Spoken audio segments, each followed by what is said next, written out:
Hey, what's up, man? All right, good morning, guys. So I went to a deep dive this morning when I woke up a couple of hours. What time was it? 6:30. I woke up at like 5, and I just turned on YouTube and started watching this documentary about Gaddafi. Gaddafi, um, the Libyan leader, I guess, the leader of Libya up until his death in like 2013 or 14 or something like that. But he was, he served in the Libyan military for a while, and then he was a huge political dude in Libya, and then he ended up taking leadership. He had a whole plan to create like a pan Africa, like a United States of Africa, basically was his plan, and he wanted to make their own currency that would, not depend on the dollar. They wanted like complete sovereignty. That was the plan to unite all these African countries into one Africa. That was what Gaddafi originally wanted and promised his people, I guess, from this documentary I watched. My goodness, please like, follow, subscribe to Treeline Podcast, you guys. I totally forgot, man. I just walked into fucking the damn podcast studio, just like, fuck it, let's roll. My goodness. All right. Gaddafi, obviously old news. Muammar Gaddafi, I believe his name is Muammar Gaddafi. Um, it's old news, but I guess there's some stuff that's been coming out in recent years about how just I guess the situation now in Libya is a lot worse than it was. So people say that Libya might have been better off had they just kept Gaddafi and just left him in control there. Um, so I mean, they put him down as like this terrorist leader, and he did well. I think he was a leader of some people that did horrible things, but he's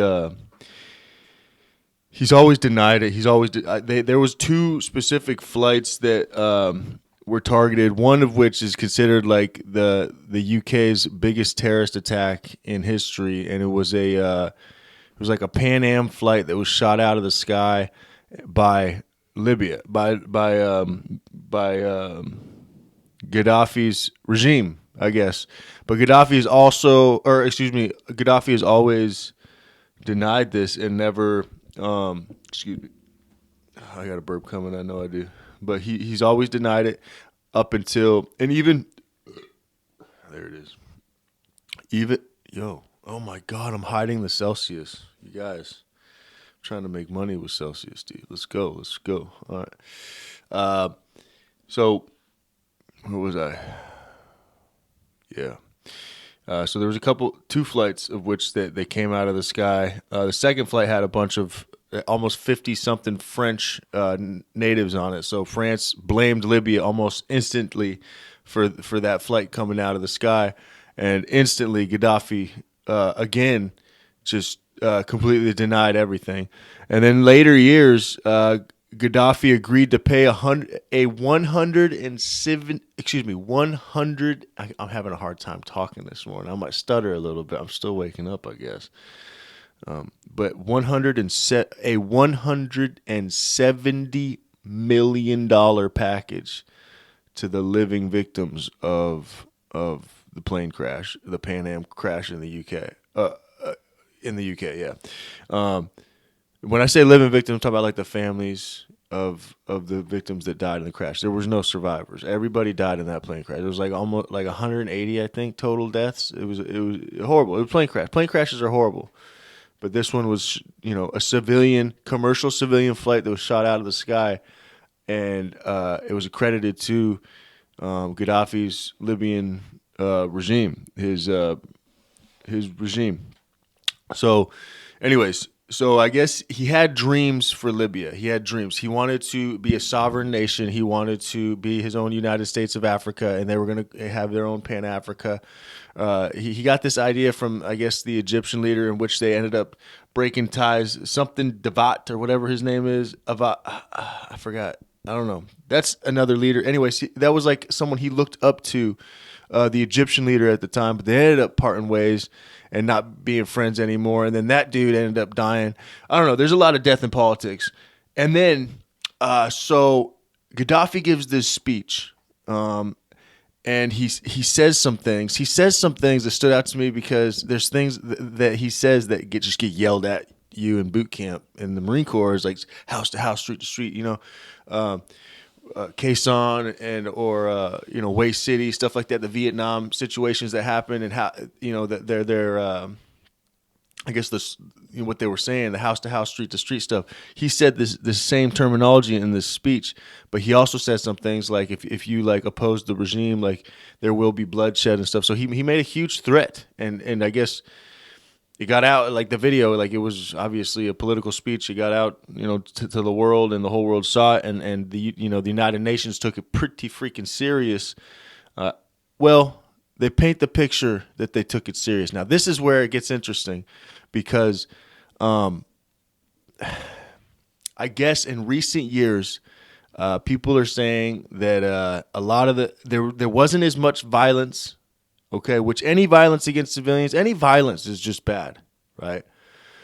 But I guess the way the United States was selling it back when they were trying to campaign, rally people together to take out the Libyan leadership, Gaddafi at the time, the way they campaigned that was all this violence is already happening, all these civilians are already dying, and up until that point, it's really just been a threat. And I'm not saying it's a good thing. It's obviously a horrible thing. You shouldn't be making threats like that. And civilians were killed. I think they were like a total number that I could find, dude. And I'm not.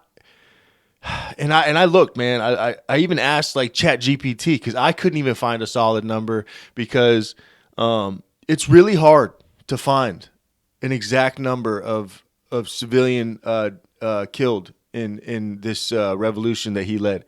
It's really hard to find a number because you just like even ChatGPT was like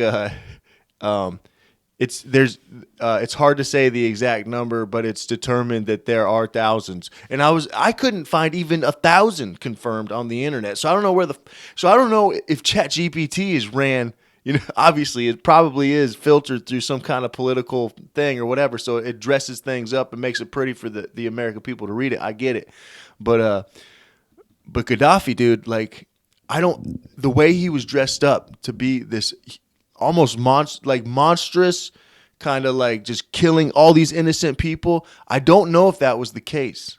I don't know. I do know that there were warlords that agreed, to be part of his regime, because he was bringing these African states together and he was making like a united Africa is what he was trying to do. So I know he was bringing in all different types of people and all different types of backgrounds. And I'm sure some of them weren't, the best type of people with the best type of backgrounds. A lot of these warlords aren't. A lot of them are just kind of impulsive gangsters. You know what I mean? So he was taking in a lot of these people, I'm sure, So whether or not he's given direct orders to kill civilians, I don't know. Whether or not he's given direct orders to take those planes down, it's hard to say. You know what I mean?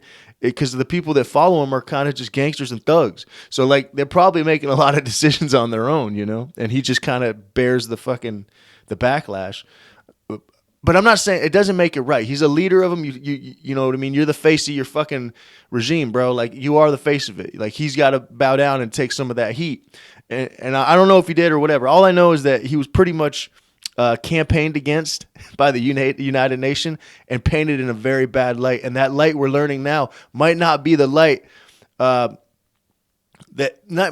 not be the true light that he was painted in. All right, that's what we're learning now. So it's kind of looking like Obama, because Obama was president at the time, and I'm not saying he signed off on it, but he was a big pushing factor for taking out the leadership in Libya, and so was Hillary Clinton. Hillary Clinton, she honestly the most politically advantaged person in this whole taking out the head of the snake situation in Libya is Hillary Clinton. I mean, she was about to run for president, right?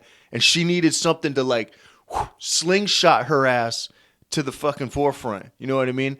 And she still lost the election. Obviously, we were all there, right? But she thought this Libya thing, taking out Gaddafi, she thought that could have been her golden ticket. Like, she thought that would have been her political fucking grand slam, like that game-winning home run. Negative, dude. I mean, she obviously lost, but she thought that was going to help her. But so obviously, that's a huge, to think about Like, if you're going to run for president eventually, in the back of your mind, like, all your fucking cabinet, your leadership, people that work with you are telling you, like, hey, you need W's. You need W's up on the board so we can fucking, in a couple years, we're running for president. You know what I mean? We need W's. She looks at the Gaddafi leadership fucking needed to be taken out as a fucking W. Like, she fucking sees that. Anyways, so I guess there was some opposition, right, to Gaddafi. And the speech was I guess, to warn, right? To warn. So kind of threatening, yes, scary, threatening. I get it, but like I said, as much as how much of that bloodshed that actually took place, that supposedly we bet our money against in order to go and take him out, how much that bloodshed actually happened, it's hard to say. There's no saying. There's no, like, nobody was asking questions back then. It seemed like they just murked this dude and they left it alone, and that's another problem, right? Like, they decided to take out Gaddafi. Right, and he kind of was bringing in, like, he was it wasn't the best looking, you know what I mean? Like, he definitely was running a regime that did some shitty things, but as far as Africa was concerned, I mean, he was making kind of a nation there, whether you want to believe that shit or not. And so that nation he was building, what is it now? I think like a third of it is ran by ISIS. Right? Like, kidnappings, murders all the time now.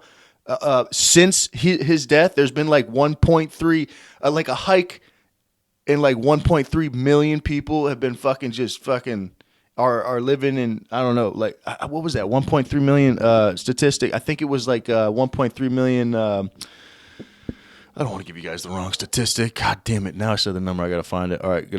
Since Gaddafi, right? So since Gaddafi, crime has gone up, right? Crime up in Libya. And I want to see the stats. All right. 10 years after uprising, abusive militants, Libya remains unstable nearly a decade after. All right. Well, they're not really giving me stats. I'm sorry I threw that 1.3 million out there. It might have been like 1.3 million, a rise in 1.3 million people in poverty or something like that. I don't want to say murdered. I don't want to say kidnapped because those might be some outrageous claims of me if that's the case. But I do know that a lot of crime has hiked since, because the people that came in to scoop in that leadership after he was killed were not good people. Now listen, man, I don't know if I don't know where the idea was, like, to just go fucking chop the head off the snake and then just walk away. Like, yeah, okay. You can argue that it's not our concern, right? It's not our concern what happens to that country, right? It's not our concern. You can argue that. But if you argue that, then you cannot argue that it was our concern to kill Gaddafi, right? So if we were going to kill Gaddafi, which we did, right? Or we did. I say we did. He was killed by fucking basically like thugs and gangsters in the street, dude. Like, you not technically killed by Americans, but his regime was pretty much completely demolished by bombs, just bombarded, just bombed. Like, in a course of just like, I think a day, like, they killed thousands of troops, like, just bombed the shit out of them. And Gaddafi was pretty much, that pretty much ended his regime. So obviously, like, America doesn't see it as a big deal because it only took like a day, and then they're off to their other legislative, responsibilities. But yeah, pretty much ended this man's regime without any intent to rebuild that country. Basically, the country that was doing not horribly as far as like the surrounding areas, like, he was making a government that was kind of self-sustaining with the intent to be more self-sustaining, right? He was doing this. He was in the process of that, and then we completely demolished his regime, and then he was killed in the streets with nothing. And now that Libya is crime ridden and just in a really shitty position, I guess. I mean, this is what's been reported, so I'm just like telling you guys what I read this morning, and then what I watched some documentaries on this morning. But yeah, crazy stuff, dude. This guy, like I said, he is the leader of a regime that was responsible, or at least took responsibility for terrorist acts later, after years, did take responsibility by presenting that $170 million package to the families victims, or the victims' families of the plane crash, especially that, or specifically that UK crash, which is considered like the biggest terrorist attack in UK history. So technically they took ownership for that, or he did, right? But at first he didn't. So yeah, his face is on some shitty things that happened in the past, but considering, the death that's happened since he's died, like, and then the crime that's gone, like, God, I want to give you guys stats. Hang on. Libya crime stats since Gaddafi.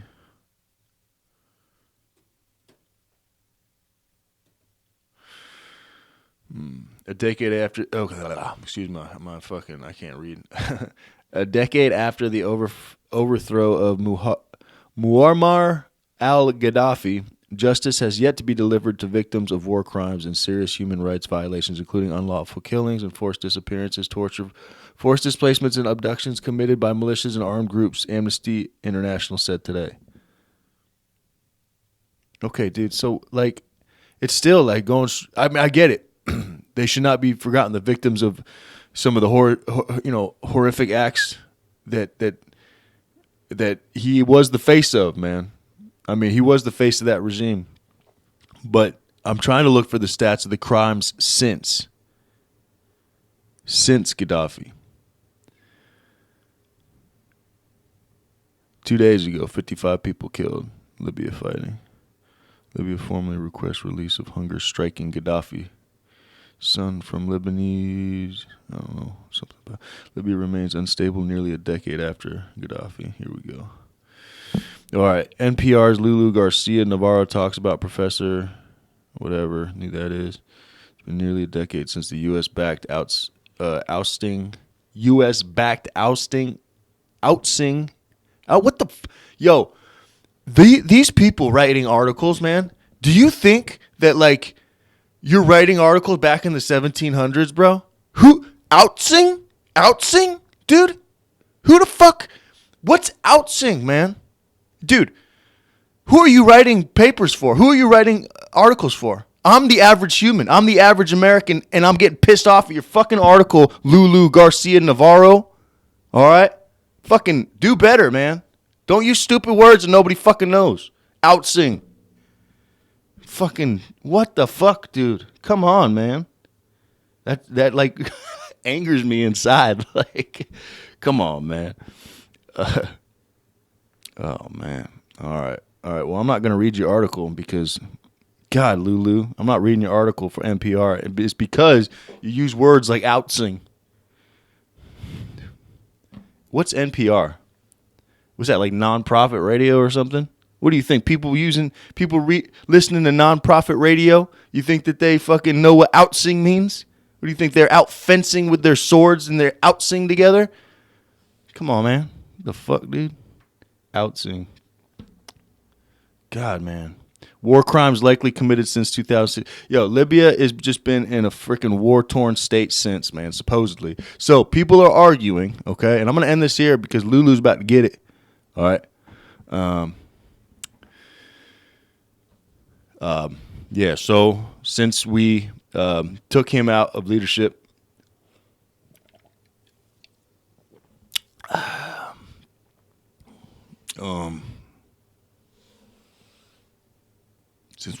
man, Libya's been in a pretty shitty kind of state of just societal fucking disrupt. You got ISIS out there. There's some other terrorist organizations kind of running the government out there. And we've seen, I mean, I haven't personally seen, but we've heard it, from people that have been there.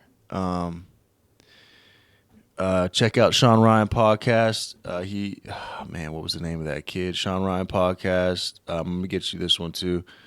And he was just talking about, and I'm not, I mean, he was just talking about the Taliban.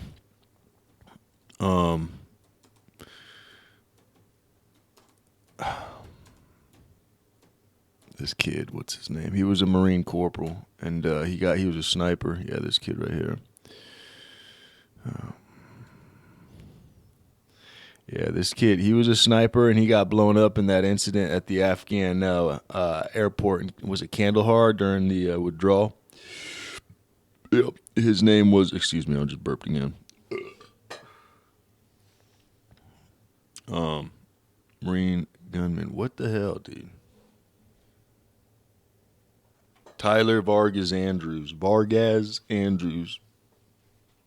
Yeah, he was a sniper with whatever unit that was out there during the Afghan withdrawal, and he talks about on Sean Ryan podcast the days leading up to that suicide bomb that took out 170 souls, including about 15 service members, 14 Marines, and a soldier, I believe.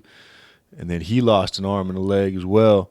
But he talks about the days up to that, how they were looking for the individual responsible for the explosion. And that supposedly they had eyes on him for a couple of days.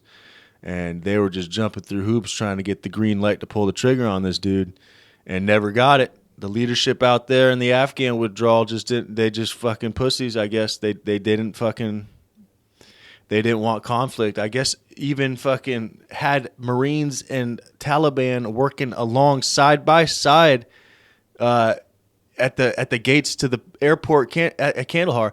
Dude, the leadership out there, bro. Like I'm pretty sure that there's criminal charges. I think there's like a thing going on. I'll look more into it and get back. But I'm saying like there's definitely shit going on about this. That Afghan withdrawal was extremely mishandled, as we all know. But if you want to get some insight, listen to the Sean Ryan podcast, episode number 68 with Tyler Vargas Andrews. Check it out, man. He'll give you his firsthand experience, his firsthand insight, and it's a good 6-hour podcast. So get yourself some popcorn and fucking strap in, dude. And my other buddies out there, flack up and get your Kevlars ready, bro, because it's an intense podcast, dude. So, but yeah, they definitely mishandled that withdrawal. I don't know how this relates to the. Actually, yeah, it does relate to the Gaddafi story. Yeah, the reason why I was talking about is because a lot of Vargas Andrew, the guy in this podcast with Sean Ryan, the kid who lost an arm and a leg over there during the withdrawal, a lot of what he talks about the Taliban and how they were acting and treating the civilians right outside the airport, dude. Fucking lining them up, executing them, fucking shooting them all, men, women, children in the back of the head. Like, the way they were doing that, and the fucking Marine Corps leadership, bro, that let that shit happen outside the airport, dude.